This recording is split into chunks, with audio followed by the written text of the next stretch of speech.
Now would be a good time for a history lesson. I was imbibing alcohol legally. All right, guys. I think that Freudian slip means that you are ready for this episode of Discography Discussion, and it sounds good. This is Clank Dialosa, and you're listening to Discography Discussion. Change the channel, and I'll break your fingers. All the sugar dozen is 15. What's up? This is Scott Mellinger from Zayo, and you're listening to Discography Discussion. The Fear's my favorite Zayo record. This is Chad Kent from Atom Ship. What's up, everybody? This is Max Cavalera, Soulfly, and you're listening to Discography Discussion. Stay metal. This is Andrew Schwab from Project 86. This is Jason Wisdom of Death Therapy. Hey, everybody. This is Jared Montague, the former drummer of Taproot. What's up, guys? This is Joshua Toomey of the Talk to Me podcast. This is Toby Wright, and you're listening to Discography Discussion. This is Lauren. This is Jenny. And this is Matt, and you're listening to Discography Discussion. This is Vaughn Gregory from Grave Forsaken. Hey, this is Trey from Rift. Hey guys, this is Scott Bowling, Good Company. Yo, it's James from Cinemassacre on Discography Discussion. Yeah! This one activates the pit. What was that shit about Vietnam? Shut the fuck up, Tony. You're out of your element. I'm not big. I'm not, important, but at the same time, I ain't kissing anybody's ass. What's up, guys? This is Alfonso from Heartsick. Hey, everybody. This is Rob Rivera from Nonport. Hey, this is Steven from Unteachers, and you're listening to Discography Discussion. This is everything you like, all at once. You have a better chance of growing a shark on your asshole.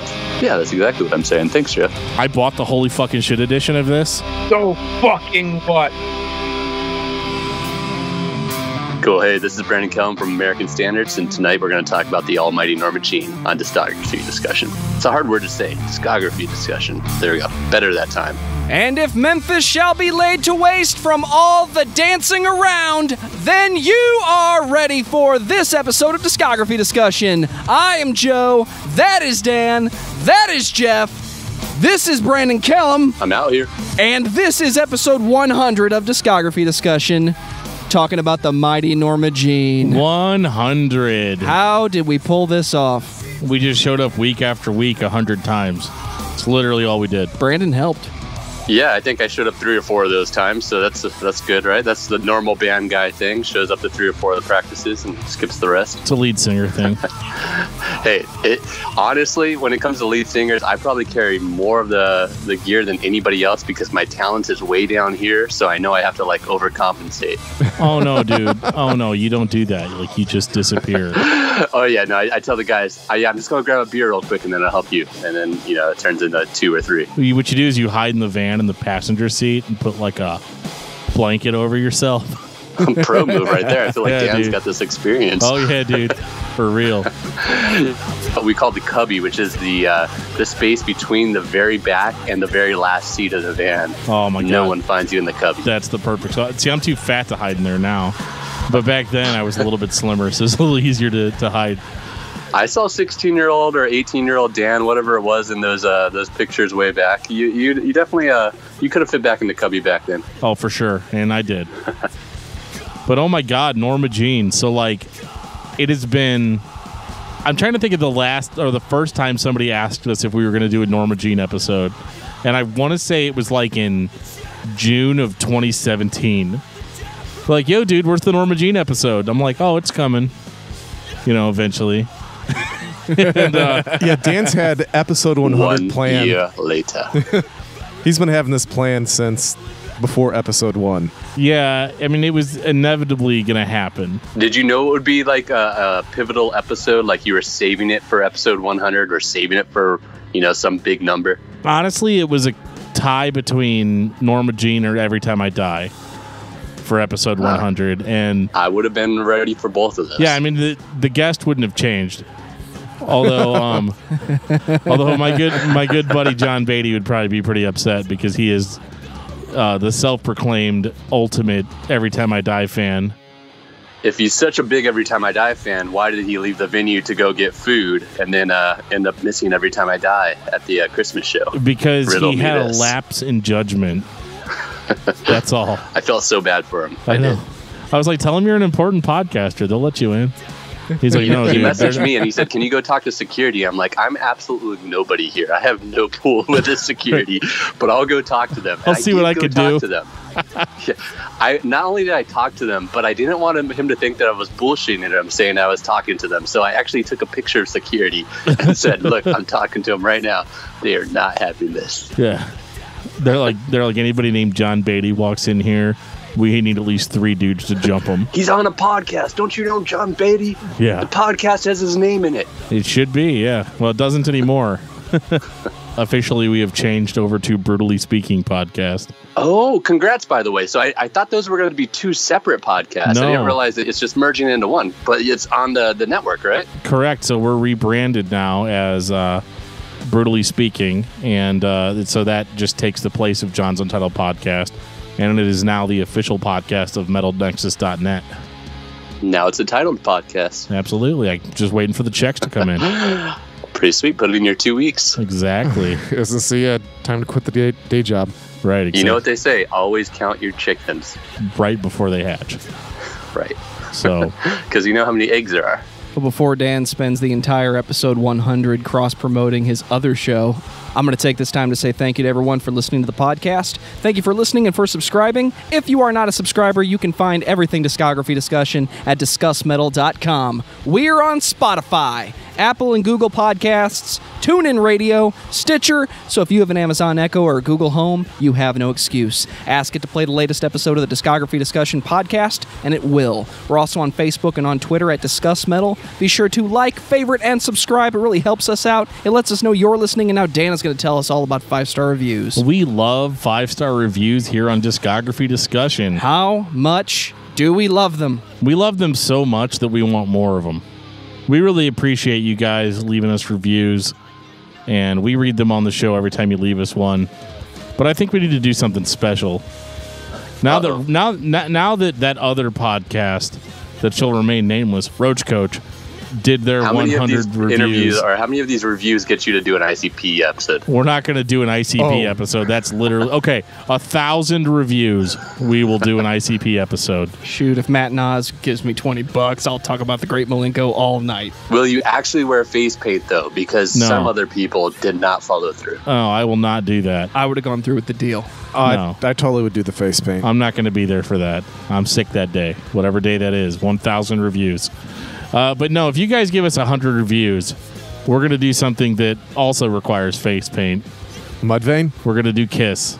Kiss? We get 100 5-star... Well, they don't have to be 5 stars, but you give us 100 reviews on Apple Podcasts, we will do a Kiss discography discussion. All right. I think Chris is going to make like 100 different usernames. Maybe, but he may not be happy with the result, because just because we're doing the episode doesn't mean we're going to be particularly nice about it. Ooh. Do you already know what member of Kiss you're going to be? Me? Are you going to be the kitty cat? I could be, I don't know. Peter Chris? I kind of feel like I could be Gene, right? I'm going to be Starman. You'll be Starman. I'm Pretty Boy. I could be Paul Stanley. I'll be the Fox because I miss that guy.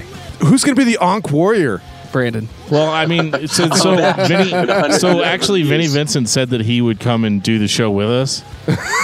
I'm sure he did. We've got like a handshake agreement that he's going to show up and do that. So, we'll just call him up. Be like, Vinny, come on, do the show. Oh, God. It'd be perfect. But that's enough Kiss talk. Like I said, 100 reviews on Apple Podcasts, and we will do a Kiss episode. That is a promise. Like a Patreon episode or straight up discography? No, straight up discography discussion on Kiss. Fuck. Yeah. So get ready for that. Tony might be a little upset if we don't include him. Yeah. Just saying. Maybe. And now Brandon's going to tell us all about American Standards. What am I telling you about American Standards that you actually need to know? Oh, if you want to listen to us, pull us up on Spotify. You can tell your Alexa, listen to American Standards. Maybe. I don't know. I've never tried it. Give it a try. See what happens. It has a hard time in my experience. It doesn't know what I'm talking about. Here's some great deals on some toilet seats. Every time that, I talk to Alexa at all, I find myself end up just yelling at them. I have no clue why, my neighbors don't think I'm murdering someone in my house. I'm like, Alexa, I said stop the radio. But yeah, you can listen to us on places, Spotify, Apple Music, Google Play, and all those other places, Bandcamp. We're doing a tour here pretty soon, a tour in February. So check the social networks. You coming close? Like, you're going to be sleeping in my basement close? Man, I wish, every time I tell you we're going to come to the Midwest, like we swerve and do like West Coast or something, like we did the Pacific Northwest with the last one. This time we're doing, let's see here, Albuquerque, El Paso, Denver, Salt Lake City, Vegas. It's kind of like a big loop. But yeah, nowhere near you this time. That figures. One day. Did you guys hear about the mayor of Albuquerque? No. He just had to sign a bunch of stuff in for right before Christmas, and he's wearing a Pantera ugly Christmas sweater while doing it. Yeah. He's like a huge metalhead. There you go, Dan. We got feedback on 2 of our episodes. I'm going to read these in numerical order, because if I don't say that, Dan will accuse me of reading these per my personal preference. Guitar Freak 6918 left a comment on episode 29, the Chad Kent interview. Chad is a humble dude. I've heard many drummers in my time with music, from Tool to heavier music, like August Burns Red or Architects. My favorite drummer is still one that I heard on that beautiful album, Crash of 47. And I'm going to say to that, Chad Kent is the greatest drummer in the world. And Striper is happening in 2019. And maybe Kiss. I'm going to say to that, Guitar Freak 6918, was that? Yep. Good username, screen name, that's good. It's Brandon Kellum approved. Sounds like an old AOL chat room name. That's you too. Same thing. Skaterboy69 420 Blaze It. Looks like AC tweeted at us concerning the ministry episode with Steven Sarro. It's okay to have a little diversity over the course of your career, but these guys, or just Al, seem to have no idea where they want to go. If you like industrial metal with political undertones and a ministry cover to boot, here you go. And he linked us to, what band did he link us to? Dope. He literally linked us to Dope? Yes. Wasn't one of the guys from Dope also in Static X? Am I getting that wrong? I don't know the answer to that. No worries. No big deal. I'm supposed to know everything. No, it was Dope that he linked us to. I hate Dope. I do like Dope more than I like Ministry. That's for damn sure. I like anything more than Al Jorgensen. Yeah. Guy's a straight up dick. So, Brandon. Yep. Tell us about the almighty Norma Jean. So Norma Jean, the way that I found out about Norma Jean was I was actually playing in a new metal band, and I went to go print some flyers at like a Kinko's or something. You take the hand-drawn flyers, you make a copy, and you put 4 of them on a paper, and then you make a copy of that. Because this is, year 2001 maybe. And a girl comes up to us, and she says, "What are you guys doing?" And I say, "We're, making flyers for our band." She's like, "You should come to this show that I'm promoting." And she slides us a flyer that says Norma Jean on there. And I say, "What kind of music is it?" And she says, "It's hardcore music." And I'm thinking at the time, like, when I think of hardcore music, I think of like hardcore punk. I had no relation to like metalcore or what was to become metalcore. I knew of metalcore bands, but I'd never associated them as hardcore bands. It just like seemed like that term had evolved. But so she says it's hardcore, and I check them out. I think that's right before they put out Bless the Martyr. And I was immediately, right away, I said, this is exactly what I want to do. We need to drop the new metal stuff, and we need to start playing this kind of music. Those dissonant chords, or those like panic chords, I think everybody calls them. Corey calls them wank chords. That was all over the album. I just said, let's learn a couple of these and base every song off of this. And that's kind of what we did. I'm pretty sure that's a lead singer syndrome symptom, because I believe Dan had the same conversation with me. Oh, yeah. Everything we do have to sound like this now. Yeah. It didn't work. I'm a stubborn motherfucker when it comes to guitar. It definitely took me a couple of months to get up to that level in the vocal department, for sure. It's okay. I'm 10 years in now, and I'm nowhere near that, so it's good. Well, I thought I was. Like, it's the first time I make a Cookie Monster sound with my throat that I'm like, oh, yeah. I mean, I'm just going to be drowning in chicks now. Yeah, because every one of those guys that's growling out there is for sure drowning in chicks. Well, I mean, Josh Skogan, whew, just look at that guy. But, right. Yeah, Norma Jean, I have a very similar story to how I heard about Norma Jean. It wasn't a promoter, but I'd actually had been a fan of a band called Ludacris before that. And I actually had no idea that they were Norma Jean, because Ludacris was just a solid state band. And I think at that point I'd heard Zao, obviously, Living Sacrifice, Embodiment, like Spitfire, like those older solid state bands. And as far as I knew, Ludacris was just a band that screamed a lot, but basically sounded like Deftones. They were definitely more of like a nu metal hardcore type of band, and it was totally different. So I went to Solid State's website back in my AOL days, and they're all like, Ludacris has renamed themselves Norma Jean and released an album called Bless the Martyr, Kiss the Child that, and this is the exact word from the website, has produced a level of heaviness that Throwing Myself, their previous album, never even hinted at. And oh my God, dude, like the first time I heard Bless the Martyr, Kiss the Child, I was just completely blown away. Like I never heard anything like it before.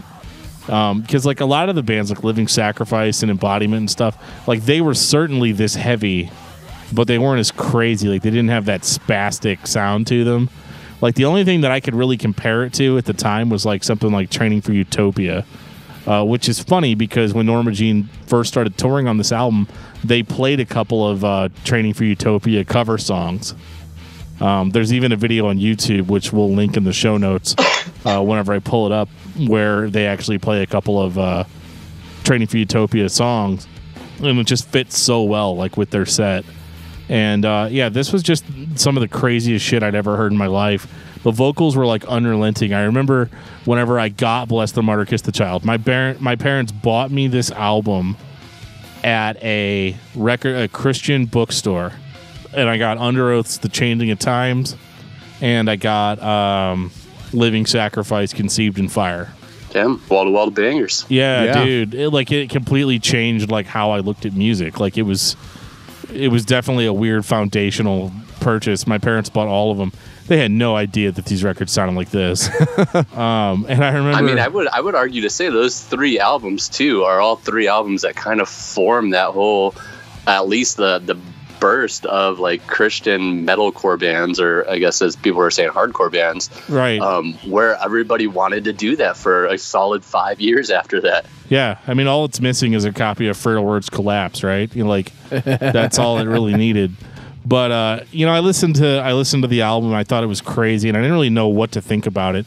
And I actually remember that I'd actually seen the video for Face to Face on a Christian, it was, I keep wanting to say it's called Skynet, but it's not.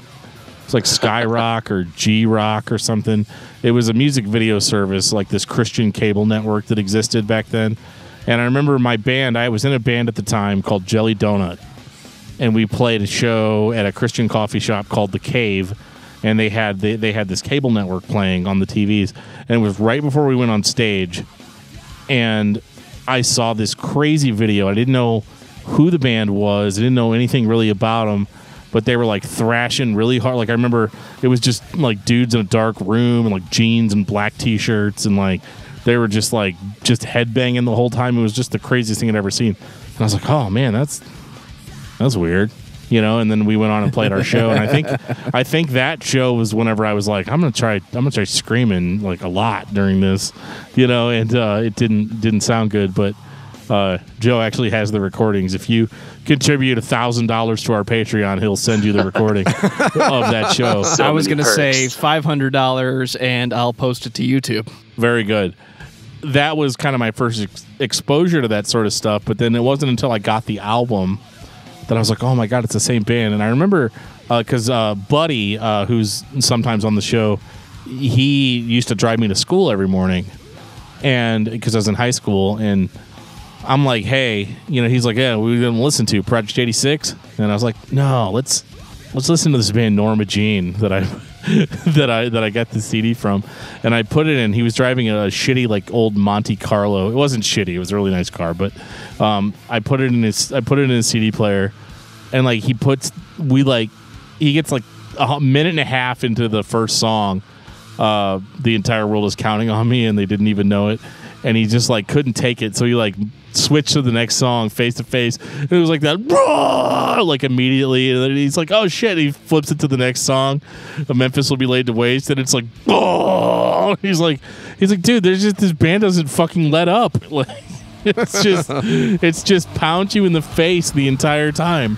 And there's something about the vocals too, I think, where like they managed to, like, you can tell, like, it sounds like he's yelling through a guitar amp, like they're heavily distorted, but you can still tell what he's saying. It wasn't like black metal distorted vocals or like the really low quality black metal vocals you're hearing in those bands. Like, you can still kind of distinguish the words, which I think made it, like, stick a little bit better, because you can actually tell what he's saying some of the time if you try to. Well, yeah, I mean, you have to too, because the lyrics were not really printed in the book like they were. Like, you could find them, but like the liner notes for this album were totally weird. Like, it's like pictures of creepy little kids and all kinds of weird shit, like old like farmhouses and stuff. But like, and it's got the track titles on, but it's all written in like black ink. So you had to like turn the book into like certain angles and like shine light on them just the right way to get the Detective Dan here. Yeah, dude, because I loved lyrics, and like, here's the thing, I was living in a household at the time where, like, if my parents heard the way this album sounded, like, it was going out the window. So like, you had to you had to have a quick counter to rebuttal and be like, no, he's talking about Jesus. Yeah, exactly. And like, it was just so totally bizarre. But over the years, like, as I listened to this album, I feel like I listened to it forever, and like, it just, the lyrics came to me over time. Like, just listening to it, like you were saying, Brandon, like, you could hear what he was saying enough to where you could start picking up on it and piecing it together. And I probably still have like notebooks where I was like trying to write the lyrics out for the songs, because this is like before dark lyrics, like, you can't just go online and pull it up, and I remember being like, oh my god, this is crazy. But then like, the lyrics are so weird and abstract anyway that like, if your parents were like, is this Christian music, you kind of didn't really know, like, because it is there. There are Christian undertones to the lyrics, but like, this is me saying that like 10 years later, or however many years it's been. And what was this, 2002? 2002. Shit, so it's not 10 years, it's fucking 16 years later. And I'm only just now getting a grasp on what the fuck they were talking about on this record. Yeah, I felt like of the lyrics that you could easily distinguish, they all sound very dark and like angsty. Like, if you didn't know this was a Christian band, you could have easily thought it was secular. Like, I mean, it sounds like you were probably already listening to quite a bit of, Solid State and Tooth and Nail stuff by this time, so you probably knew going into it. But I would definitely say that, like, a lot of people going into Norma Jean probably had no clue that they were a Christian band unless they were actually digging for it to find out. Oh yeah, I used to get in arguments with kids at shows all the time. Like, I was like, no, dude, they're Christian. And they're like, no, I'm pretty sure I heard Josh say fuck on stage. I was like, no, you didn't. He didn't say that. If he said fuck, no, he's then a I'd have to Christian. He would never say that. Yeah, watch your fucking language. But like, I mean, this record was a huge breakthrough in the secular market as well as the Christian market. Because, I mean, for Christian music, it was just like nobody'd really ever heard anything like this. And in the secular world, it was kind of the same thing. Like, they had such an original sound. It was like so dark and so gritty. Like, everything is soaked in like 20 pounds of bacon grease. Like, everything you hear is just tasty. Yeah, dude. Like, because I mean, as far as I know, the way this album was recorded, they just went into the studio, plugged their shit in, and recorded the album. Like, it wasn't a whole bunch of like copy paste shit. No clean vocals at all. No choruses. Nothing that you could really even describe as catchy necessarily. I don't know, dude. Aaron Weiss does a run in at the end of Memphis Will Be Laid to Waste. I was going to say, was this the first time that you heard from Aaron? Like, is this the first time you heard like Me Without You, or did you hear Me Without You before Norma Jean? No, I heard this first. And I didn't know, like, because, I mean, when you're a kid, you don't really, like, make those connections of, like, oh, this must be a guest vocalist. I just thought it was Josh doing it, like, I didn't know, Yeah, so this was the first time that I heard Aaron Weiss, and then I went through, and I think A to B Life came out the same year, actually, in 2002. Yeah. And both those albums went on to be two albums that to this day I hold up as like some of my favorite albums, like probably within my top 20 albums, maybe even top 10 when it comes to like heavy albums. Yeah, like this record was a big deal. I'm going to try not to spend the entire episode talking about just this record. But like it was just, I mean, fuck, dude. It was like the best thing at the time. Like I remember how big of a deal Norma Jean was. Like everybody was like, Norma Jean this, oh my God. Like Norma Jean came to town last night and they like burned the whole fucking city to the ground. You know, like it was just like, you didn't know, like I remember hearing stories about Josh, how he just like, you know, he'd jump up on an amplifier and then jump even higher and jump into like the rafters of the ceiling and like have the mic wrapped around his neck and just be like crawling up and down. And like, it just, you didn't see that, you know, like every band that I ever seen before that, they just kind of stand there and headbang on stage, you know, but like with Norma Jean, they're just like all spinning around in circles, like jumping up and down and shit and like thrashing everywhere, running across the stage. Nobody even knew what Josh was doing. He was like hiding behind amplifiers and shit, like jumping off into the crowd, and like he was just fucking crazy. So I'm kind of curious, like if you did listen to Ludacris before this, how does this? Because Ludacris was like what, like 97 through 2000, 2001. Like how does that compare to what this era or this album was? Solid State had it right, dude. Nobody could have predicted that Ludacris was going to be Norma Jean. Like, nobody was going to predict that because Ludacris sounds like Deftones. Like, for the most part, they sound just like the Deftones, only the vocalist screams. And Josh didn't even scream the same way in Ludacris that he does in Norma Jean. Because, like, Norma Jean, like, you associate that with, like, the deep, guttural vocal. But on Throwing Myself, he screams, like, kind of like a raspy... I don't want to say it's like Zayo because it doesn't really sound like Zayo, but it's that throaty, higher pitched, raspy scream. And the music, again, like there's like turntables and shit in Ludacris. There's clean vocals. Like Throwing Myself is a cool album. There's like 2 really good songs on it, and there's one song on that album called Light Blue Collar. Most people, if they've heard anything by Ludacris, they've heard Light Blue Collar.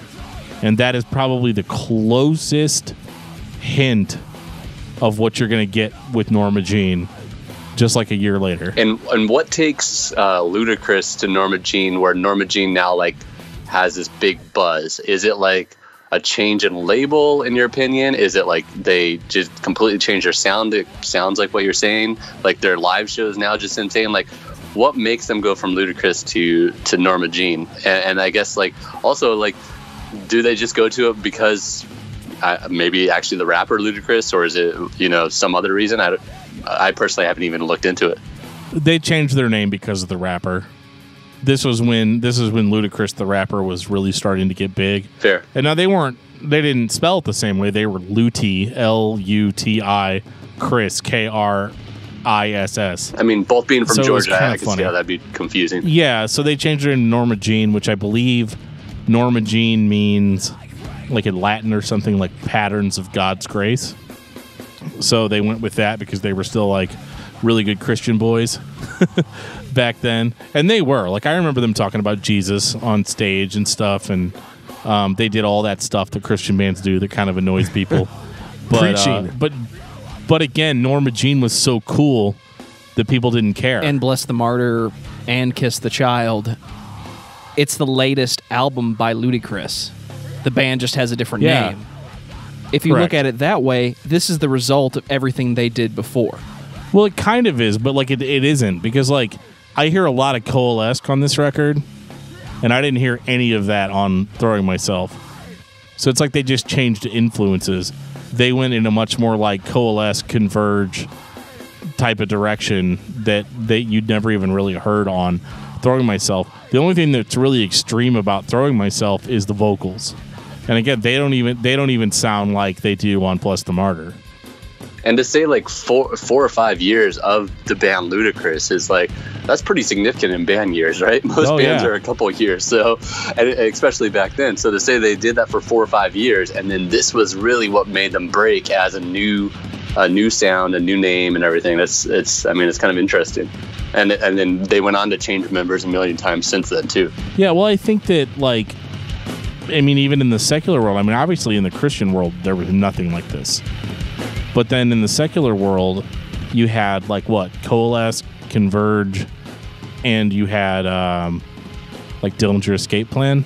Probably Botch. I don't know if Botch was secular, I'm assuming. We'll talk about Botch on the next episode, on the next album. But like Botch was completely like a huge influence on this record and the next record. But there's a couple things we need to talk about because we got to wrap up our talk on Bless the Martyr. We're going to talk about it the whole episode. Basically, during the Bless the Martyr album cycle, or the tour cycle or whatever for this album, Josh Scogin, the fucking powerhouse lead singer, this dude that we all loved, because I mean there's no denying his vocal delivery is almost inhuman on this album. I mean, it is just incredible. He leaves the band just one day before a show, goes, "Hey guys, I need to talk to you for a minute." Was talking to Jesus. Jesus was like, "Hey Josh, you need to leave Norma Jean." And then he gets up on stage that same show and is like, "Hey guys," was talking to Jesus, and he said, "I got to leave the band." So that was his last show with the band, and then he just drove the fuck home in the middle of a tour. What do you think the real reason is behind that? Because going off of what they did after this, although the style did change a little bit, it doesn't seem like it changed enough for it to be like we had complete creative differences, in my opinion. Like, what do you think, like, the underlying, or do you think it truly was just, I was talking to Jesus, I gotta get out? Honestly, I don't know. Because, I mean, at this point, they've worked for 4 or 5 years. They're starting to get some buzz. They're on a label that makes sense for them. Yeah, I mean, I don't know. To me, it seems like career suicide, but like we know that obviously it was not that for him. I don't know if it was like a cool factor, like if he had some kind of like long-term game plan where he was like, I just put out the best fucking record of my career. If I quit now, people are going to follow me to my next project. You know, because like maybe they could have put out like 3 more Bless the Martyrs, but what are the odds of that? Do we know, did Josh was like, who actually formed Norma Jean? Do we know that? Is it Josh, or is it like one of the other guys? Or Josh was a big part of it. I mean, he was the singer of Ludacris from the beginning. Like, they were all part of a youth group and all that. I don't know all of the history on that. I don't know if I'll ever hear it unless we have Josh himself on the podcast and we can ask him, but which I'm totally down to do. But the thing is that, like, I think if you take the religion aspect out of it, it has to be the 5-year plan. The where do you see yourself in 5 years? And I think he thought, well, if everybody loves Bless the Martyr and they love me, they're going to listen to whatever it is that I listen to. Or they're going to listen to whatever it is that I come up with next. And many of them did. Yeah, dude, but they didn't stop listening to Norma Jean. Yeah, I did. Oh, I mean, people were pissed, I remember, because they were like, because like when Josh quit and started the Chariot, you know, we were like, you know, oh my God, what's going to happen? Like, people were pissed off. They're like, Norma Jean's not going to be as good or whatever. But I remember thinking, like, I'm totally okay with, like, if they get another good singer, that, like, now I've got 2 cool bands to listen to, you know, instead of just one. And, yeah, like, it might have been Jesus. Maybe Jesus was giving him the 5-year plan. I don't know. I don't know the answer to that at all. But, like, it makes me think of At the Drive-In. Yeah, very similar. That's kind of the vibe I got. And it was the fact that everybody was still popular afterwards, which is highly unusual that whenever you have one band that's starting to get a lot of buzz and it's essentially splits off and you get 2 separate bands and they're both successful. That doesn't happen very often. No. Normally one entity is way more popular than the other, if any of them are popular at all. But yeah, you guys are loving on Bless the Martyr, Kiss the Child. Every time I think I'm going to say something, Dan just keeps going on and on and on about Dude, I fucking love this record, man. His pure love. It's just like, when that's the reason why I'm not saying anything, because it's not like he's not being a jerk about it. He just genuinely loves this album. Like, he has so much passion for it that I don't have. Guys, it's been 40 minutes. We got to talk about the other albums. I feel like I'm there with you too, Dan, but I also feel like going into Oh God, the Aftermath, it had to be a hard year or two for Norma Jean to like really figure out what they're doing after that. And I had no clue that during that time they had a guy that wasn't Corey singing for him. Yeah, they which I was kind of curious if you knew anything about that. Brad His name Norris was filling Brad in for a bit. Norris. Yeah, I remember that, and I actually saw him, and I don't have anything to say other than he did fine. You know what I mean? Like he sounded all right live. He sang the songs. I remember they actually played a few songs instrumental. They played a few shows instrumentally, and they would let people come up from the audience and sing the songs. That's cool. Dude, There's it's actually so cool. a video on YouTube of a local show in St. Louis where they did that, and the only vocalist the entire show was Aaron Weiss coming up to do his part for Memphis Will Be Laid to Waste. Was Dan Terry. No. If I'd have gone to that show, who knows? Maybe I'd be the lead singer of Norma Jean right now. 2005. Oh, God. The Aftermath. So there was a lot of hype about who the new singer was. Who is this guy? All we knew, or at least I knew, was this dude named Corey Brandon. However, I knew who he was because I was a big fan of Living Sacrifice. And I knew that this dude named Corey Putman, who was the brother of a guy named Matthew Putman played percussion for Living Sacrifice. When they were doing their hammering process and Conceived in Fire, they had an additional percussionist on stage for those albums. And Corey actually played guitar for Living Sacrifice for a few tours or a few shows. I don't know what the exact is. If we can ever get Corey on the show, we'll ask him. But the thing is that he was actually supposed to replace Bruce as the singer of Living Sacrifice. Really? At one point. I need everybody to take 5 seconds to think about what that would have sounded like. It would have been interesting. But Corey's actually said in interviews that whenever he went to sing for Living Sacrifice, he like couldn't do it. Like it was like another Jesus thing. Like he wasn't supposed to sing for that band. And so he joined Norma Jean as their lead singer. And I remember all the hype. Everybody was like, oh my God, who is this guy? Corey Brandon, who is he? Like, what does he sound like or whatever? And we didn't know for the longest time. We knew that Norma Jean was in the studio recording a new album. We knew that it was going to be called Oh God, the Aftermath. And they finally released a song on a Solid State Records compilation. And the song was called In Reference to a Sinking Ship. And it's not even the album version. It's a different recording. And I remember hearing Corey's vocals on that for the first time and thinking as soon as he opened it up with like, oh my God, like he went into it, like really went for the throat. I remember thinking like, this might be okay. Like everything might be all right. And then he starts singing too. He does this like cleaner type of chorus or whatever. But it wasn't like a clean chorus. Like it just sounded like a dude yelling into the microphone, but like not doing his like demon scream, And I was like, well, I mean, it's kind of a clean vocal, but it's also kind of not, Like it's this weird middle ground. And I remember reading an interview with one of the members of the band that goes, yeah, there's a lot of that on the album, but like it's not like cleaned up pop singing or anything. It's just, it's like manly, like, like how you yell at your kids? Yeah, like it, it's like not exactly melodic, but it's cool.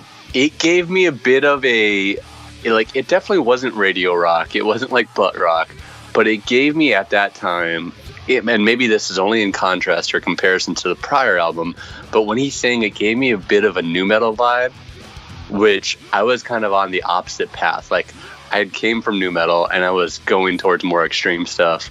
So when he started singing, it gave me those vibes of, especially in this album and then going into Redeemer, like it felt a little more like nu metal singing in a hardcore band or a metalcore band. Yeah, I could see that a little bit. I didn't take it that way because, dude, I was so like on the Norma Jean dick at that point that like I was okay with whatever they were going to give me. And this record does I don't sound... say that in a bad or derogatory way. Don't get me wrong. No, it just is what it is. Yeah. And it was a hell of a debut because this is like the hardest screaming we've ever heard from Corey Brandon. Like if you want to be like, when did his voice sound the most extreme? It definitely did on Oh God, the Aftermath. Essentially when he's doing his version of Bless the Martyr. Well, I had gotten to that point because I was trying to be a good hardcore singer. So like I would warm up to like Bless the Martyr. I could sing the whole album at one point, and like in my basement, like it was probably really pathetic now that I say it out loud, but like it. In your could basement, sing, your parents' basement. my parents' basement. Oh, that's even better. I could sing Dad, Bless the Martyr. shut the hell up. Dude, seriously, I could go for like a whole hour and just Son, do, are you okay down there? do the whole album. And I remember trying to scream like Corey on "Oh God, the Aftermath," and like it almost made me want to puke. Make sure you wipe your butt when you're Like- finished. Mom, I'm practicing my art. Well, like his vocals were so guttural at times that like I really wanted to puke. Like he extends notes for like, well, they're not really notes, it's all screaming, but like when he screams like for like really long periods of time, like it really just like upset my stomach a little bit. Like it was hard to do. And then like I tried to do his singing vocals, which I quickly gave up on. Like I couldn't do those. And I remember this record just being really extreme, but it was definitely one of those like it's still a super heavy record. It's super aggressive. It sounds a lot like Botch, but I'm okay with it. I remember thinking like, okay, it's fine. Norma Jean's still a cool band, and Josh has this Chariot thing going on the side. So like if I want to hear that, I can go and listen to that. Which we'll get into the Chariot in another episode, but like episode 200. But no, like it definitely. I was like, okay, this guy's really cool. I like him. I'm on board, and I'm interested in what the band's going to do from here on out. I mean, this is also, like I said, I think this is where Corey comes in. He probably feels the weight of filling the shoes of Josh before him, so he has to come in heavy, and they're in a transitionary phase where now I'm assuming there's an inkling of like we can actually throw some choruses and throw some structure to this. So I mean, I do think he came in heavier than the band ultimately went. Not to say they're not heavy now, but like I said, I think this was a transition into showing us something that we haven't seen for Norma Jean. Also, very interesting song names, where the song names are kind of all, puns or split up words. And that's one thing that's interesting to me about Norma Jean. As a whole, throughout the albums, you're not sure as a listener who's in charge. The first record, Bless the Martyr, it has those elaborate song names. If you look at the Chariot, that clearly was a Josh thing, or at least it appears to be that. It makes sense that on Oh God, the Aftermath, they would do that just to keep the same feeling for the fans. This is something they expect, so we have to have these long names. So that was Corey kind of doing his Josh thing, but then you have these semi-melodic choruses thrown in at the very end, and as we go on, the sound changes more and more, for better or for worse, depending on how you look at it. For me, it's a progression in the art that would be there even if the original lead singer never left and none of the members were replaced.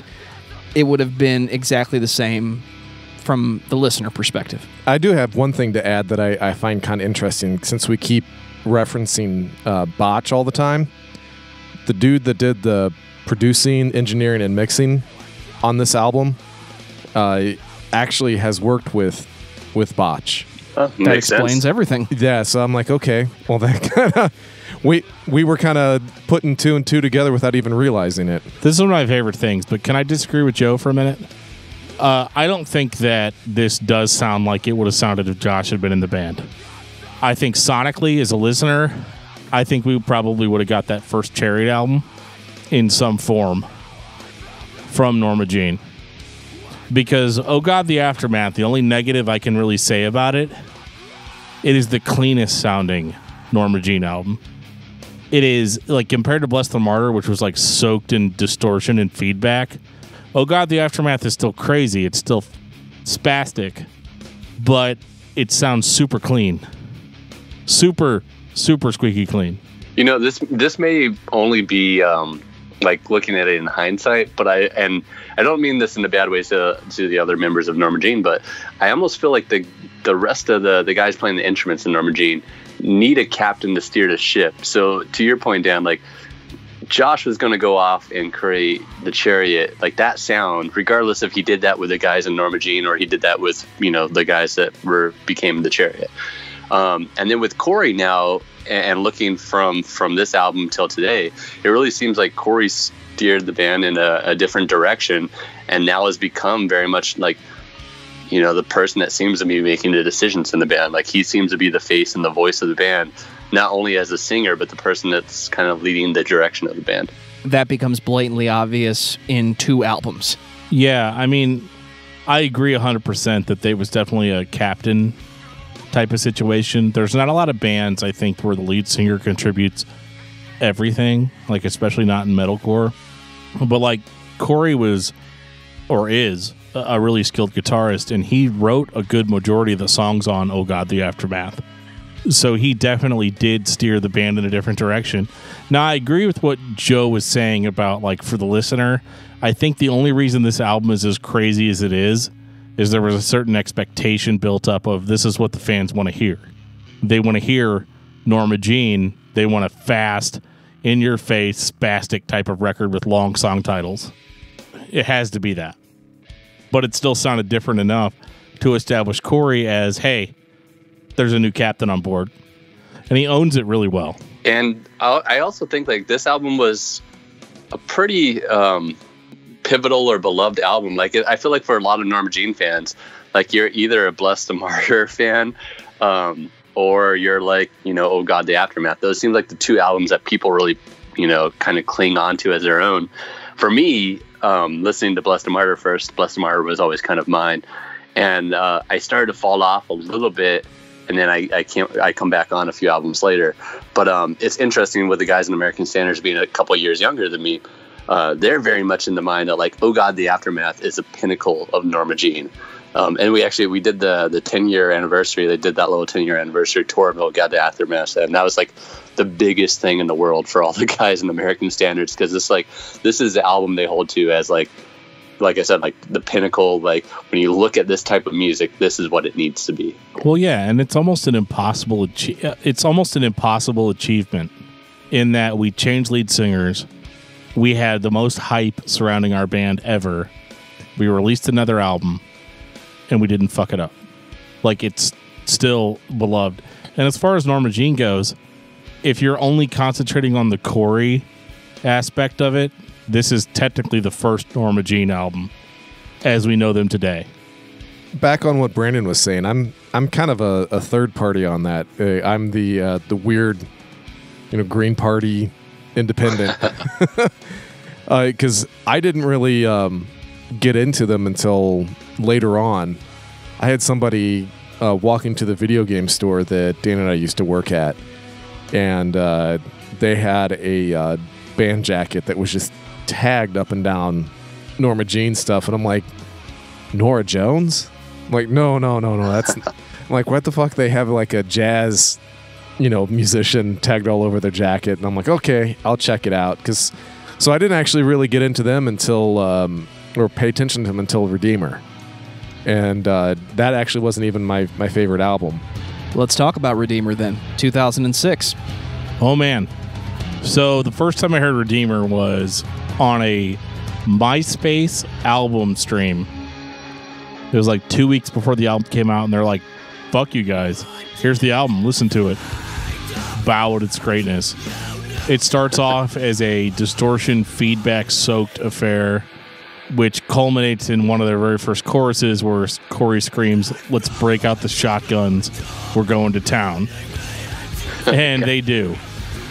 Now, this record sounds more like Bless the Martyr in a strange kind of way. This is almost more pandering to the fans than Oh God, the Aftermath was. Because Oh God, the Aftermath was kind of its own thing. Like, it was still Norma Jean, but it didn't have all those weird, like, feedback-soaked places, like, parts in it. Whereas this album has tons of that. This album is back to sounding super gritty. Like, there's just a layer of fucking pork fat all over it. Do you think that's reactionary to the feedback for the prior album, or do you think that's a choice by the band? Like, what? Or, I mean, this is a Ross Robinson album, so do you think that maybe he was just kind of had a heavy hand in it? I could see him trying to pull the Norma Jean out of Norma Jean, because I think by Redeemer we were still basically the same band with a new singer, and I could be wrong about that, but they went a little bit back to that sound, because like I had a buddy of mine named Mike that didn't like Oh God the Aftermath but really liked Redeemer, because he said that Corey sounds more like Josh on this album, and I couldn't disagree more, because like this album has a lot of the breadcrumbs that were going to lead us into what Norma Jean was going to become. So this album sounds like a pop version of Bless the Martyr, because it's got choruses, it's got clean sung choruses, it's got all the screaming, all the feedback that you would expect from a Norma Jean album. It's got the breakdowns, it's got all of that stuff. But overall, it's much more melodic than anything we've heard from Norma Jean up to this point. From a production standpoint, this is the most chaotic album. Everybody is doing something different throughout its entirety. There are points where I want to ask the members, are you guys playing the same song? Do you feel there's any standout songs, or what for you guys? What are your standout songs from this album? I really like A Small Spark versus A Great Forest.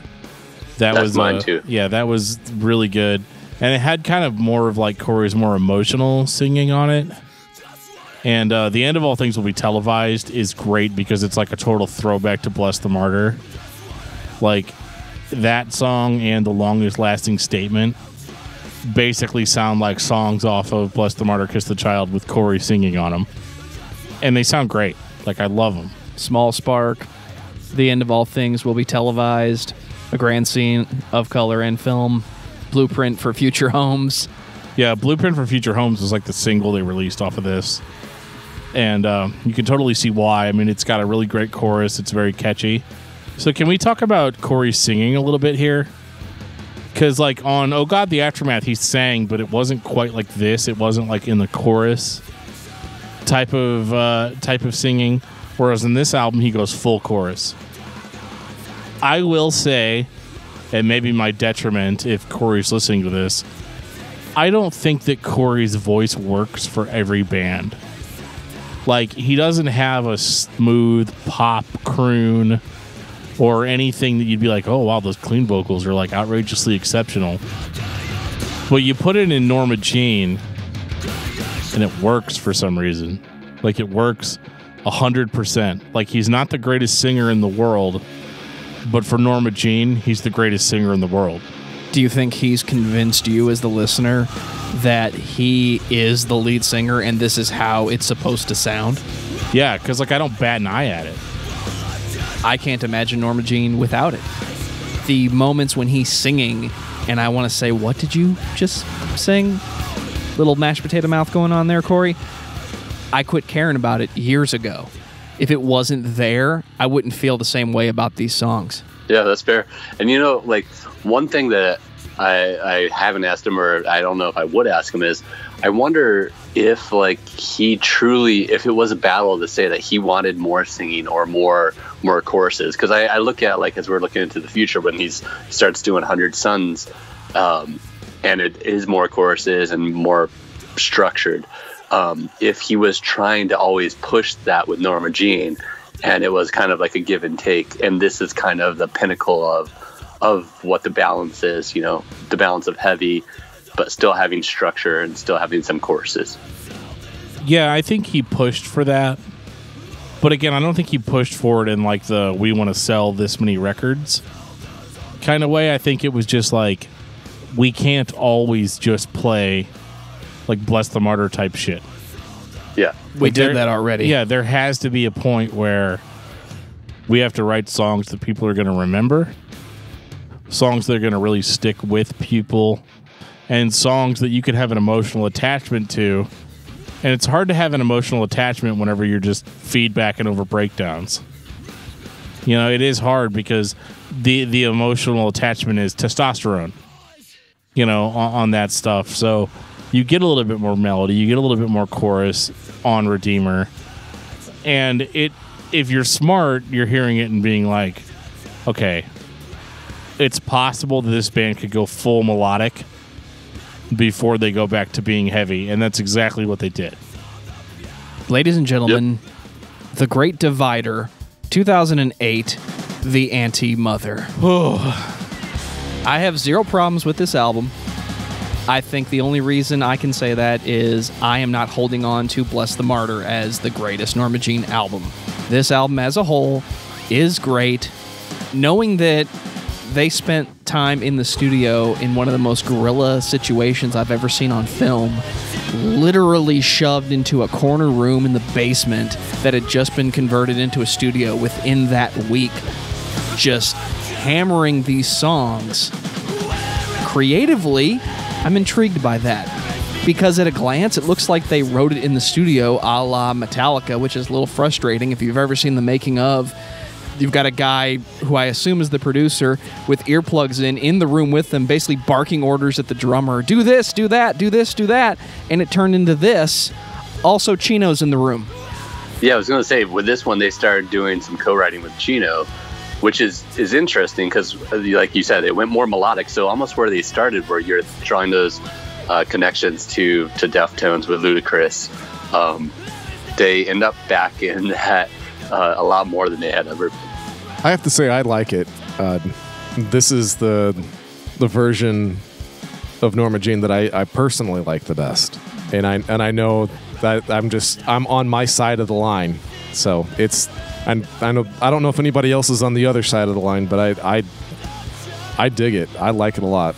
I think Corey Brandon pulled the wool over anybody who was hanging on to the old Norma Jean and said, "This is Norma Jean now. Enjoy." I think there's two ways you can look at this album. And I've looked at it both ways.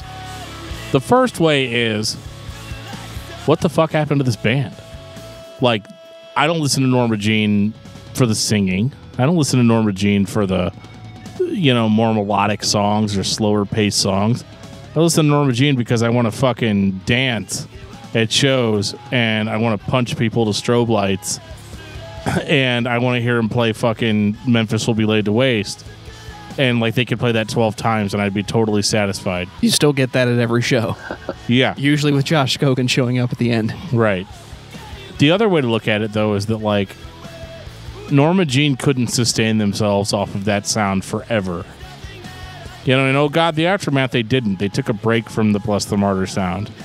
Redeemer, they kind of returned to it. On the Anti-Mother, this is, I believe, Corey Brandon, the album. Because he was going for a much more melodic sound. He went for songs. You can hear a lot of like that old school emo aspect to a lot of these songs. There's a lot of 90s alternative rock going on this album. And it's mostly sung. You've got like a couple of heavy ones. You've got Birth of the Anti-Mother. And maybe that's it. There's the Birth of the Anti-Mother, which of course they released first because they didn't want everybody to just fucking not buy the album. But the other song they released was a song called Robots 3 Human 0, which is actually my favorite song on the album. Even though it's basically a rock song. It's not a Norma Jean song. It's totally unrecognizable as Norma Jean.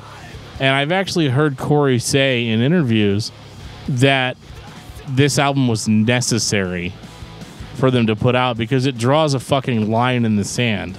And it's funny because, like, with this one, as you guys talk about it, I do think this is the one that could have, or this is the one that I think when Corey puts it out is what became 100 Suns almost. This is, like, to me, probably the seed of this is what I want 100 Suns to, or what I want Norma Jean to be. And if it can't be Norma Jean, then I'm going to make it something else, this sound. So by this time, honestly, I had fallen off of Norma Jean. Not for sake of what Norma Jean was doing, but we've had a few albums by this point. I got what I wanted from them, and I was kind of heading in a different direction. So I honestly didn't listen. When it first came out, I might have listened to it a few times. Wasn't super into it. I think the first song, like Viper, Snakes, and More, kind of like caught my attention, but it was really that first song, everything in between, which I was so on, and then the last song, which I forget the name of the last song, but I know it's a longer one. Those two were the only two that really caught my attention on this album. Yeah, that's actually probably my favorite on this album. Oh my God, when that little kid choir kicks in. Yeah, and there's like cellos and stuff mixed in as well. Yeah, dude. I was digging it. But going back, I appreciate this album so much more now. You know, when you put 10 years on top of it, and I also think that maybe something to what you guys are saying is, I think this is almost like the bubble of metalcore. Like 2008 is like they had to do something different because the writings were on the wall. Metalcore was not going to last forever. And they had to figure out what was next. And maybe this is what they thought was next, or maybe this is just what they thought, well, we've built a fan base, so let's do what we want to do. Well, I think they were dropping breadcrumbs all through Redeemer. Like, you're kind of stupid if you couldn't predict this album off of listening to Redeemer. Like, eventually they were going to go in this direction. And, like, I'm not going to lie, I used to be a meathead. And when I first heard this album, my first reaction was, fuck this album, fuck this band. What's the Chariot doing right now? Like, I literally, that was me, you know? But then me and Joe sat down and listened to it. We were on our way to a friend's wedding, and we listened to the whole album on the way there. And, like, after that, dude, for, like, 2 or 3 months, Joe and I listened to this album religiously. Like, it was like a cult following. Like, we were, like, pointing out all the intricacies of the album and just like how it flows and how it's all put together.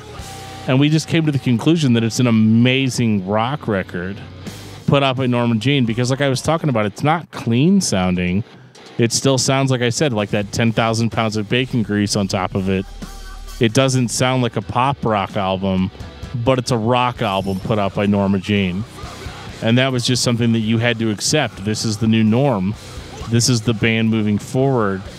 If you're going to jump off board, now's the time to jump off board.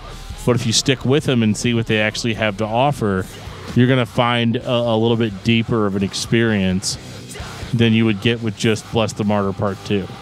Yeah, I just viewed it as like Taking Back Sunday with balls. So I was totally on board. So how, like, if you had to ballpark the percentage of people that this alienated or that jumped off board at this point, what do you think that would look like? Honestly, I think anybody that jumped off during Oh God, the Aftermath, because Josh isn't in the band. Could be. I'm not convinced anybody really gave up on Norma Jean because of the Anti-Mother. I would disagree. Do you think they're it's gaining a 50-50. new people because of this sound, though? Definitely not. No, because I think at this point, the name Norma Jean is still synonymous with feedback-soaked breakdowns. I think anybody that goes in, it's kind of like when we did our Megadeth episode, and I like bought this album by the band, and it was called Risk, and it sounded totally different than what I was expecting the band to sound like. I feel like everybody that was checking out Norma Jean was checking them out on the recommendation of Bless the Martyr, or maybe even an Oh God, the Aftermath. And I think Redeemer was similar enough to Bless the Martyr that it kept people on board, but it's all the other shit that's focused on in the Anti-Mother. So I think it's a 50-50. I think they probably lost fans on this, but I think that they probably also gained fans, or at the very worst, they retained the only fans that they cared about. Do you think that's what ultimately led them to a year later leaving Solid State? Possibly. I mean, Corey had said in an interview that the reason they left Solid State was because he was tired of people telling him no all the time on like what they could do, because you got to look at this from Solid State's perspective. They want another Bless the Martyr, and they think maybe they're going to get it. They kind of got it with Redeemer, and I think they were like, well, yeah, but the album sales are going to tank if you go in this hard rock direction. And honestly, I think Corey was like, well, if you're not on board with what we're doing, then fuck you. You know, like, I think that was the whole thing, because I think he very much was captain of the ship at this point. And he was like, I want to express myself as an artist, and if you guys aren't going to let me do that, then I don't want to be part of it. And I think that was the whole reason why they switched to Razor and Tie after that. 2010. Meridional. Meridional. Yeah. If we do get Corey on the podcast at some point, I'd love to hear how he pronounces the name of the album. This is the one I most regret not being fully, into the, like, not into the band, but not like listening to the band as much as I used to, because at this point, I don't even listen to Meridional when it came out. But I think it wasn't until, honestly, a few years ago that I went back to the album and I said, wow, this is as good as Norma Jean gets, in my opinion. And at that time, I didn't even listen to it. I mean, it took me 5, 6, 7 years to even get into it. I know it's a good idea to open a record with a really good ear-catching song to get the listener interested, but Norma Jean has a way of doing something at the start of the album that reminds you of what you liked on the last record, almost as a fisherman with a hook and a really nice juicy worm. Just, come on, you know you like this. Yeah, it won't be like last time. There won't be a hook involved. Come on. Yeah, I mean, this record starts off strong. It doesn't sound like Bless the Martyr, though. And I think that's important to focus on because it's a fucking heavy version of Norma Jean on the Anti-Mother. You know, it's not Bless the Martyr heavy. It's not feedback-soaked fucking breakdowns.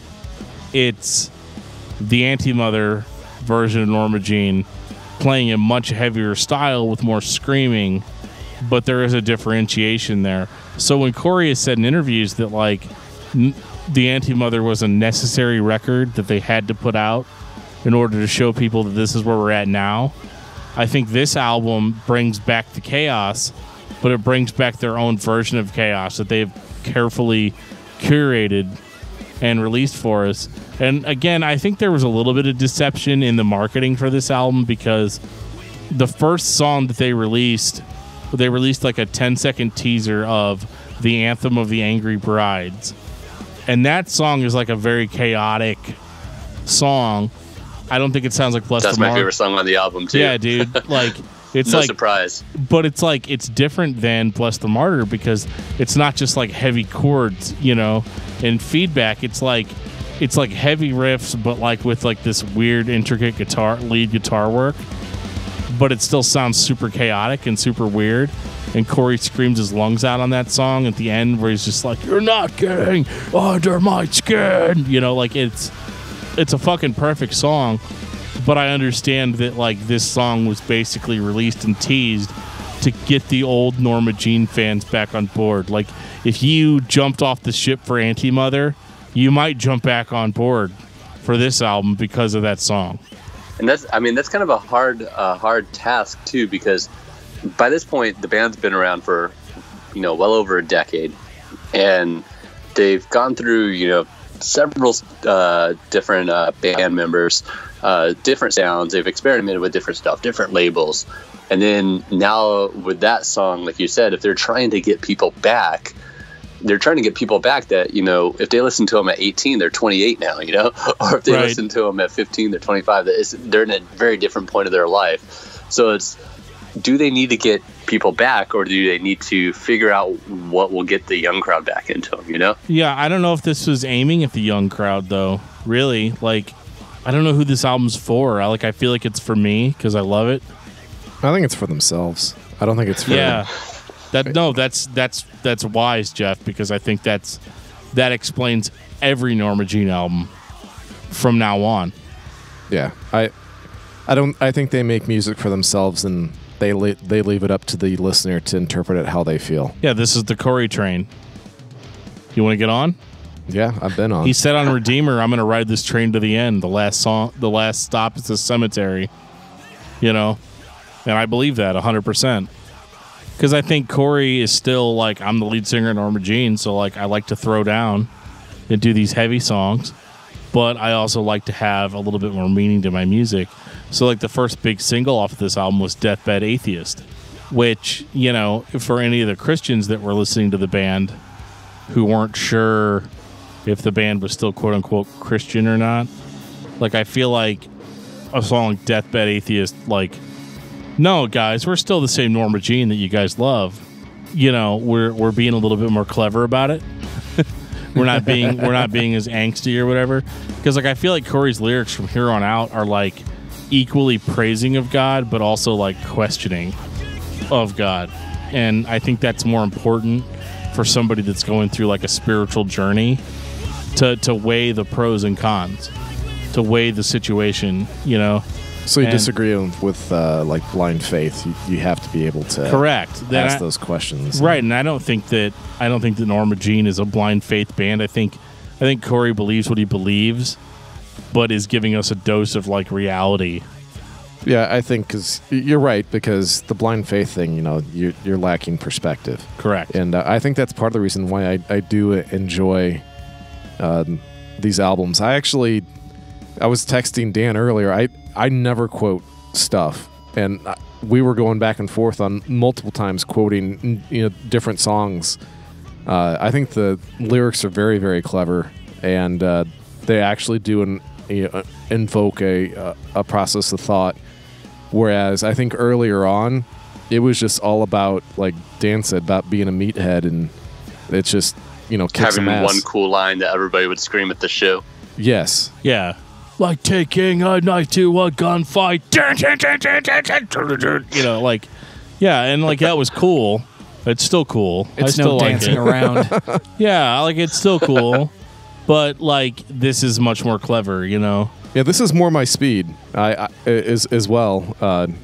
You know, being one of the elder statesmen that's a lot of times it's on the podcast.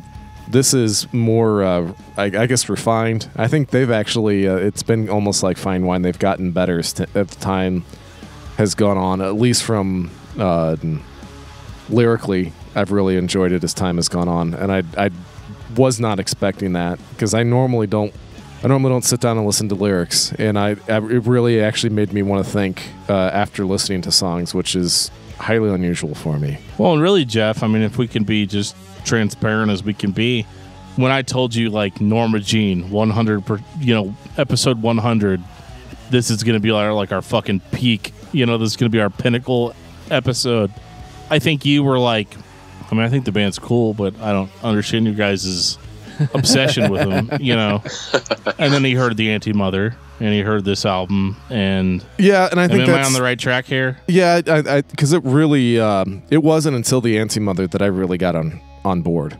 Yeah, it doesn't mean that I disliked what was beforehand, but I was really believing what they were preaching afterwards, so to speak. It really it hit home. It started to hit more of my my emo roots, like the original emo stuff. I was really starting to feel like I was at home. I started to make those connections that I used to make with music I used to listen to all the time in my teens and 20s.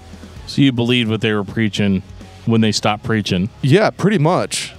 And it's mainly because they stopped preaching and they started asking me to think for myself with their lyrics. And that is what the message of this album is, and a little bit of Wrongdoers also. I think this album is for the Norma Jean fan that's been listening for almost 10 years. You're not a teenager anymore. You're not in high school anymore worrying about little problems. Real life is here. It's time to figure it out. And I don't know that that's specifically the message that's going on here, but when I think of Deathbed Atheist, I think you're going to have to make your own decisions, not just about what you do on a day-to-day basis, but how you really think about the world. I think it's a pretty interesting point too. Like that, when you look at these albums, it's who is this actually for? Is this with like, you know, Meridian and Wrongdoers? Are they, if they're just speaking to you know, the younger crowd and everything, are they actually breaking through to younger people, or are they actually writing them for people, like you said, like 10 years that have been with the band and now they're growing with the band? Like what? Yeah, like bringing a knife to a gunfight is something cool that, like, when you're 18 you're going to yell, but it doesn't necessarily have substance. You just feel like you're part of it because that's what's buzzing at the time.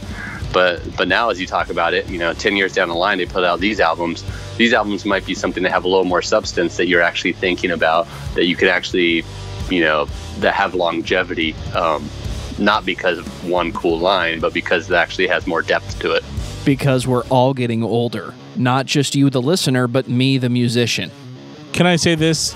Is it okay to say this? Like, I'm an adult now. How many times can you say this? I'm an adult. I'm an adult now. And so the adult in me appreciates that Norma Jean has grown with me instead of it being just this cool thing I remember from when I was a teenager. Because, like, on the Ministry album, we talked about how, like, Al Jorgensen is, like, super old, not a touch, and, like, still thinks he's cool because he's doing the same shit he was doing back in the 80s. That's not the case with Norma Jean. Like, as Corey Brandon has gotten older, I've gotten older as well, and I've gained more perspective on life and a lot of these topics that are talked about on these albums. And I totally get it now on a level that I wouldn't have understood when I was, like, 16. And that's why these albums, like, continue to be great. Like, because I'm definitely, I say this so much on the show, but, like, Norma Jean is better to me now than they were back then. Yeah, I'm going to kind of add on to that a little bit, especially what we were asking about earlier on, are they trying to get to younger listeners? And I don't think so. I think what they're trying to do is branch out from their current listeners, almost like a word of mouth type of thing. You know, they want whoever was, you know, when they were listening to it at 15 is now 25. They want their other friends who are 25 to listen to this instead of trying to get new 15-year-old listeners, because that's trying to reinvent yourself and reinvent the wheel over and over again for the next generation is very difficult to do. And bands that actually, you know, bust that generation gap are so few and far between. Stick with your bread and butter, focus on who your true fans are, and branch out from there. That's a great perspective, and I'm thinking about how that would apply to Metallica, for example. At what point did they stop caring about what the age group was of their listeners, and they just started making records? It quite literally became a business, but they acted like it wasn't. There was a good 20 plus years they were still, at least in their eyes, every 25-year-old male, they were still the favorite band. But Norma Jean says, we know that you like different music than what you used to like, and we're the same way. So here's this new record that we've made, and if you like it, you can listen to this now. We're still going to play Memphis Shall Be Laid to Waste at the next show. Last song every show. Yeah. Usually featuring Josh Gogan. Well, seriously, last song every show. Yeah, there's nothing wrong with having a show closer. I think that's respectful, though, because I think that, I mean, that really proves it, and we've mentioned this a few times, but it proves it's for them, because that's not a way that you make money and you build your audience, is by, you know, doing something solely for you and aging with you. You know, you make your money by, as a musician, by bringing a younger crowd in, and they're not doing that. I don't think they're trying to do that, at least. So they're, you know, I don't see them out there touring with whatever Black Veil Brides or whatever you know, Hot Topic band is buzzing right now. Is Hot Topic still a store? I believe so, but I don't go to the mall, so but I we couldn't tell you for sure. We got to move on, guys. We're eating up Brandon's whole evening. 2013. Oh, no, you're fine. You're fine. Wrongdoers. Oh man, Wrongdoers. Can you open without saying "Oh man"? No, I can't. Not on this. I not can't. on this episode. I actually we'll can't. out. The "Oh man" has to be in there. Oh man, the aftermath.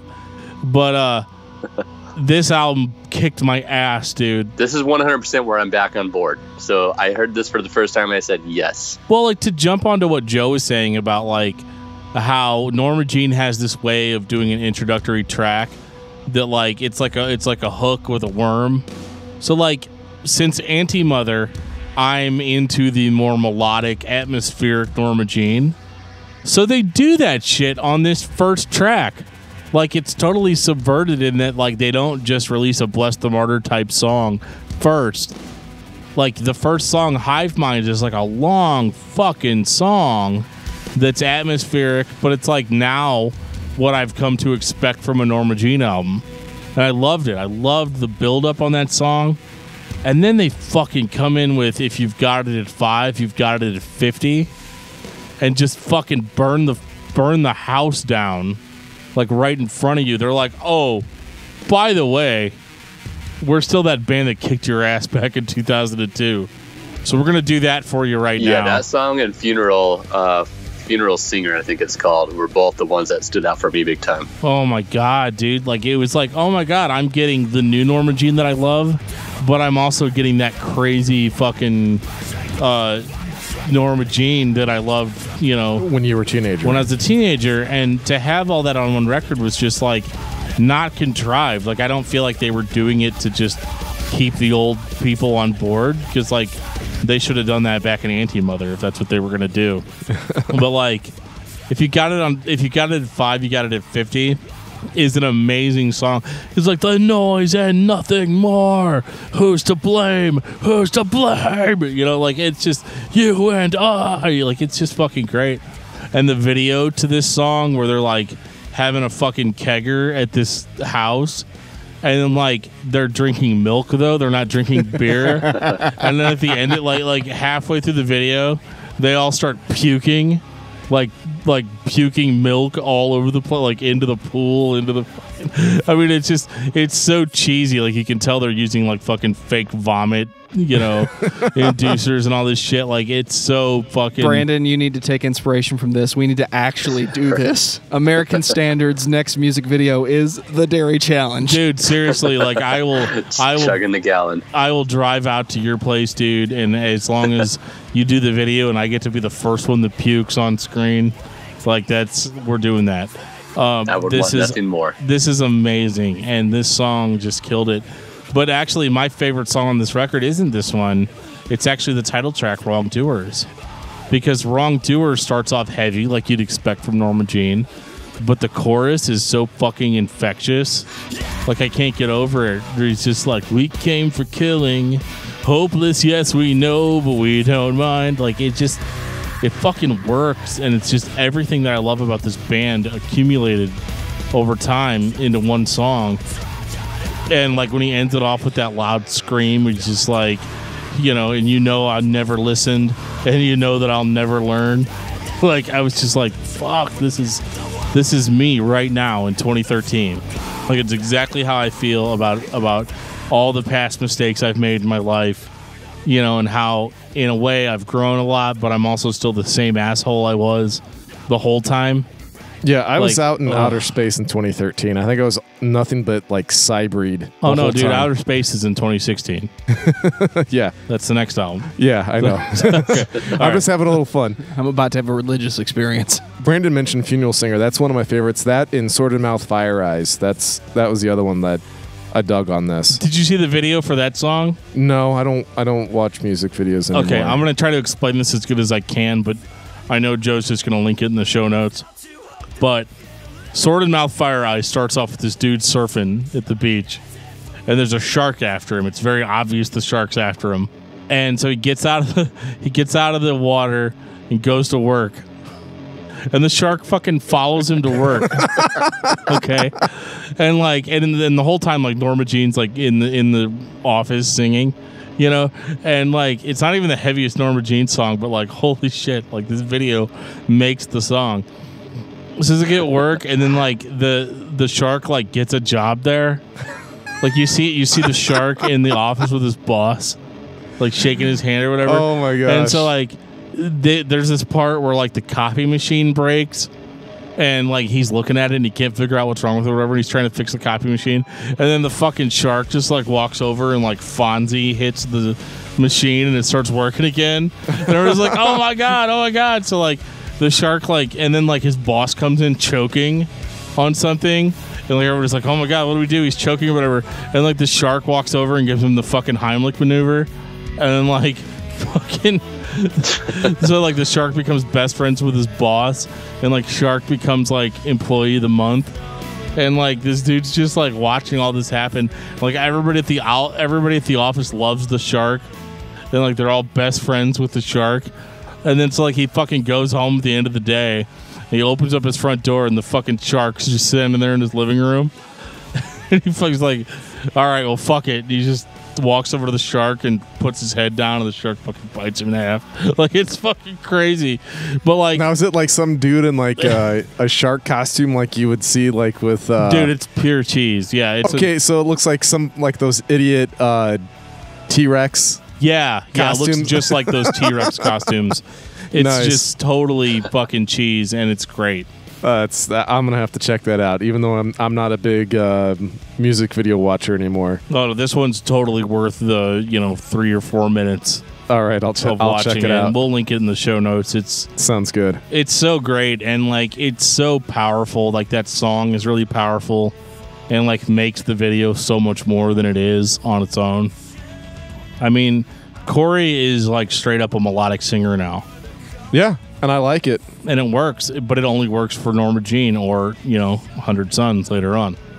This album is like the perfect mix of their melodic side and their heavy side. And like in 2013, I mean, I couldn't have imagined anything better. And it's an extremely underrated record. I don't hear a lot of people talk about Wrongdoers. Well, it's like having your cake and eating it too, because it's the old and the new. It's a masterpiece. Oh, we're about to get to a masterpiece. I've got nothing other than, for some reason, something led me to listen to this album like the day it came out, and it made me go back. Like I was full on board for Blessed and Martyr. Oh God, the Aftermath. Around Redeemer, I started to fall off. And then when Wrongdoers came out, I listened to it on day one. And that's what made me go back and listen to Anti-Mother and Meridial. So I think Wrongdoers definitely hit like everything I wanted from Norma Jean and made me wonder like why I stopped listening to them. Which was cool because at this point, in 2013, I had grown up, matured a little bit, so I was able to appreciate the Anti-Mother a little bit more than when I listened to it maybe the first or one or two times when it first came out. Is it time? It's time. Joe, do you want to lead us off? You might be here a while if I do. Go ahead, dude. Let's just hear it. 2016. Polar Similar. As of this recording, I believe I have had the worst years of my life. And while that was going on, I was calling people 24/7 just trying to talk because that's what they tell me I should do instead of thinking about it. Talk about it. And one day when nobody wanted to answer the phone, Dan texts me and says, "Fuck that, you should be listening to Polar Similar by Norma Jean." And it made it a little better. And it still makes it a little better. This record is a masterpiece. It is entirely different from everything I've heard before, but it still sounds like Norma Jean. I get a satisfaction listening to it knowing that at least I think it was recorded in a home-built studio. That inspires me as an engineer. It's labeled as a rock record. No longer do we have metal and alternative metal. I know every member of the band is new, so I believe this is honestly Corey's vision of Norma Jean. I think I feel the same way about this record that Dan feels about Arbiter by Hopesfall. I don't know, man. Those are some pretty intense feelings. The whole point about this, the fact that there's no, at this point, there's no other original members. I mean, Corey's not even an original member, so he has the tenure in this band at this point. Has there been any other band that's really successfully done that, that's been able to say, everybody from the first album is completely out, and this is still the band that started, 15 years ago? Zao. Or more than 15 years ago. Yeah, Zayo's the only one that comes to mind. This is fucking landmark. This is somewhere else. Everything up to this point, every time it changed, every time it went somewhere else, or it took you to the next step, or we're no longer teenagers and now we're adults, this is somewhere else. This is their Blast into Space album.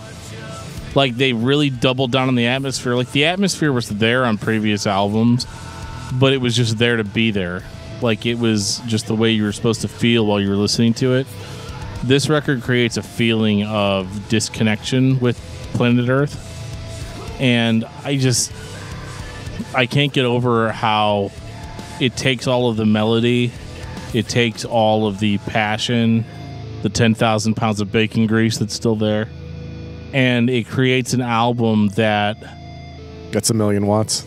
That's 1,000,000 fucking watts.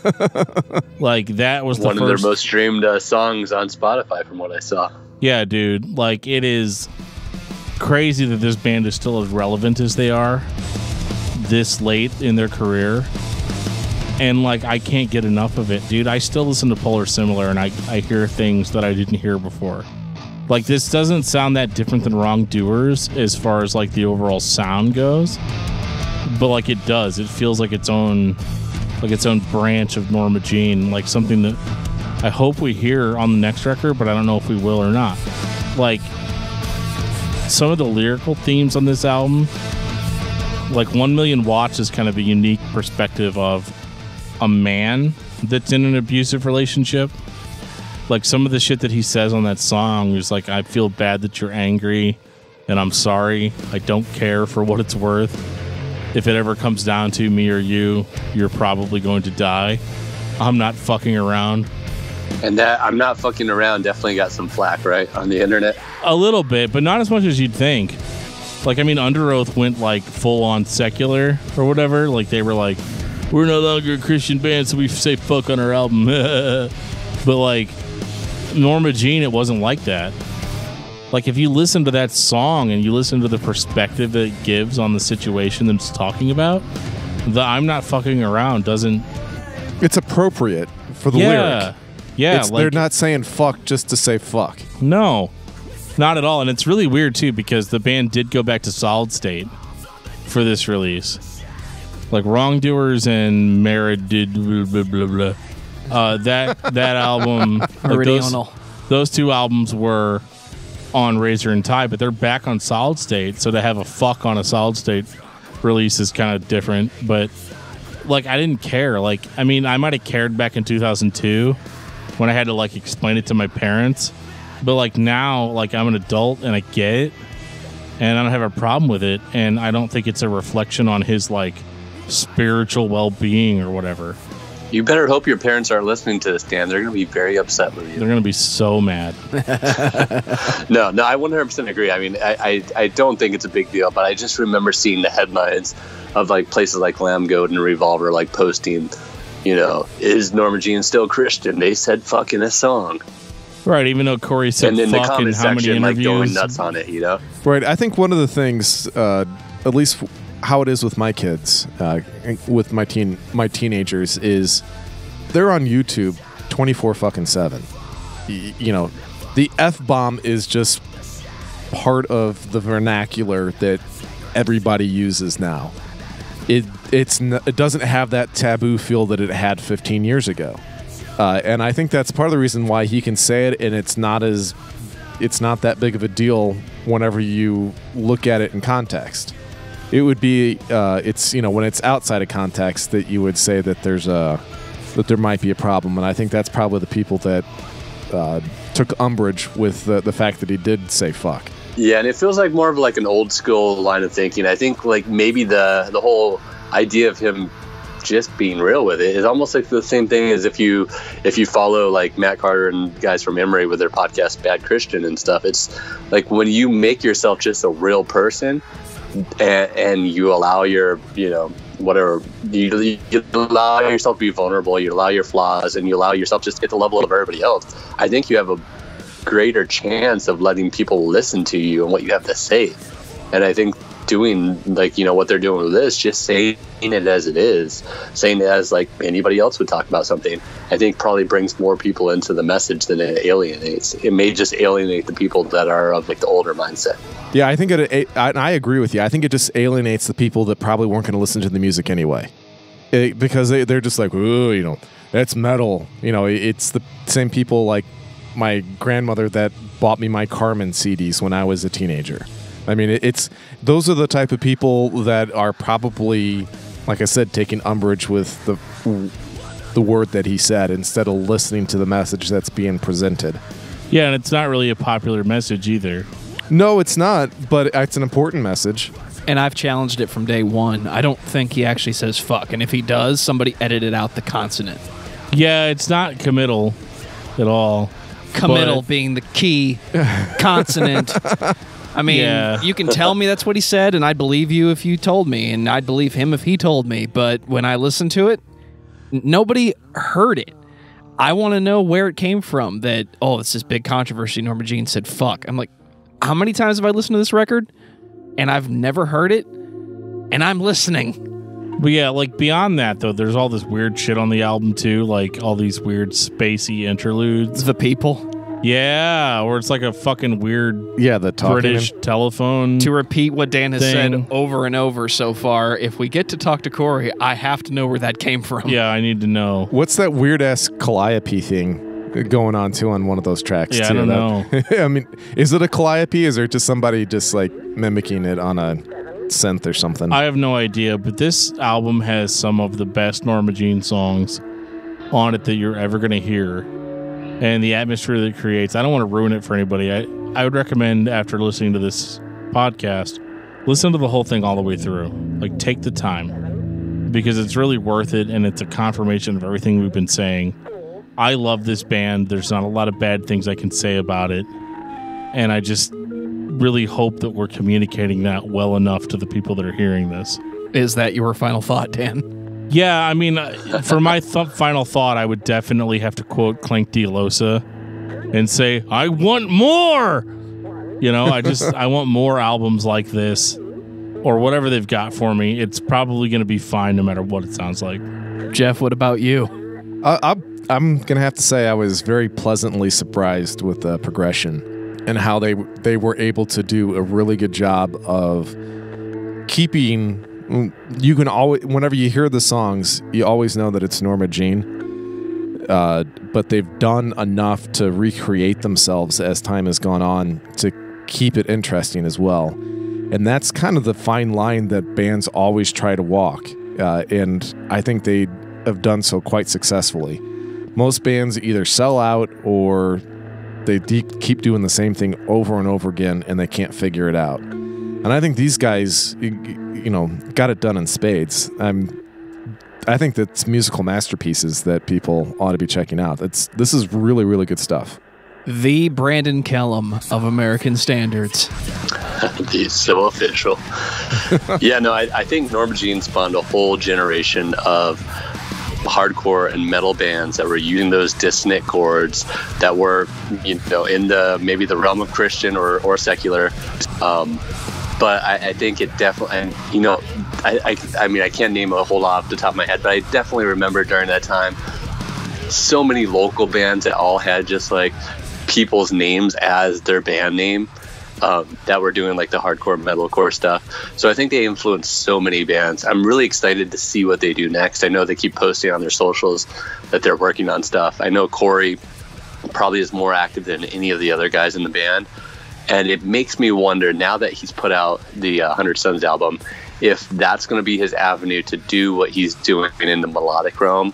And that means either Norma Jean goes back to something very heavy like they started, or maybe something we just haven't heard yet. So I think it's a very exciting time for them. It seems like with 1,000 watts, that's something that's got enough buzz that's going to get excitement and probably bring a new crowd in. So I'm super excited to hear it. I mean, Norma Jean, like I said, going back to what we started with, is something that got me from nu metal into this style of music. So everything I want to say about Norma Jean, I forget when I start listening to Polar Similar. That's how much that album impacts me. Norma Jean is a band that bridges all the gaps in heavy music. Christian band, secular band, hardcore, metalcore, dissonant. I'm sure if you were a grind fan, you could find something in those early records that would lead you across the bridge. I'm right here, dude. And they are one of the most important bands everybody listens to. There has to be a reason for that. Brandon, what's your album of the week? So what I've been listening to most lately is there's a new band called The Threats. And it actually has, I believe, some guys from The Chariot in it. And it sounds very much like, probably like The Chariot, but maybe a little more punk rock, a little more rock and roll. If you're going to start off with any song, I would say Rope is one of their really great songs. I think one of the first singles they put out. So yeah, The Threats it's definitely, they put out this EP this year, constant rotation. I'm so excited to see what they put out with their full length coming out. Jeff, what about you? Oh, I've been listening to Jets to Brazil, and the album is Orange Rhyming Dictionary. So if you're not real familiar with the band, there's an old punk band, Jawbreaker. Blake, the lead singer, he's actually, this is another one of his bands, and this is kind of like an indie rock, emo kind of thing, so right in my wheelhouse. I'm not going to lie to you guys, I've been listening to Arbiter by Hopesfall a lot. Album of the year? Is that what that is, Jen? It really is, and I've I'm wearing the Hopesfall Arbiter t-shirt right now. Super fan. I drank the Kool-Aid. I'm sorry, the Flavor-Aid. It was not Kool-Aid that the people in Jonestown drank. Can't afford it. Kool-Aid. It was Flavor-Aid. Is it any mystery that my album of the week is Polar Similar by Norma Jean? Shocker. If you're going to talk about Norma Jean, that's my album of the week. You're lucky it's not my album of the week every week. Who wants to sum up 100 episodes of this podcast in 3 sentences or less? Drunk. Give me your money. 5-star reviews. Brandon Kellum. It has been said on more than one occasion that this podcast never would have talked to any guest or any famous person if Brandon Kellum had not sent us a tweet in the middle of the movie theater getting ready to watch the new Power Rangers movie. So I think we all need to say thank you to Brandon. Brandon, thank you. I'm so glad you remember that. That's hilarious. Oh, yeah. I was in Charlotte, North Carolina. We're getting ready to watch Power Rangers when somehow I stumbled across the podcast and I saved it and said, I need to listen to this and reach out to these guys. You're like, hey, assholes, I would like to come on and discuss metal with you guys. I'm pretty sure it wasn't that word for word, but sure, why not? That's how I choose to remember it. That memory will get more blurry with more episodes when you get to episode 200 and you've had a few more beers. And on that note, this has been episode 100 of Discography Discussion. Thank you for listening. You can like us on Facebook and follow us on Twitter at discussmetal. Subscribe to our podcast everywhere you listen to podcasts, including Google Play, iTunes, and Stitcher.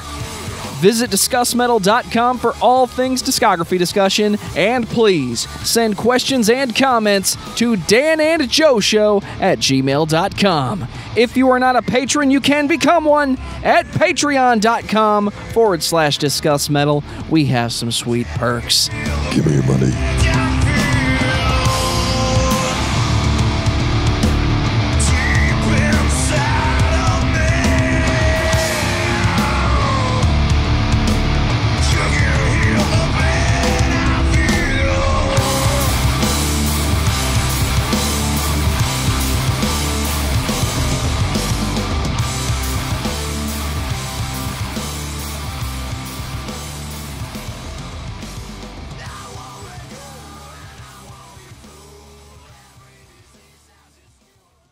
I need more!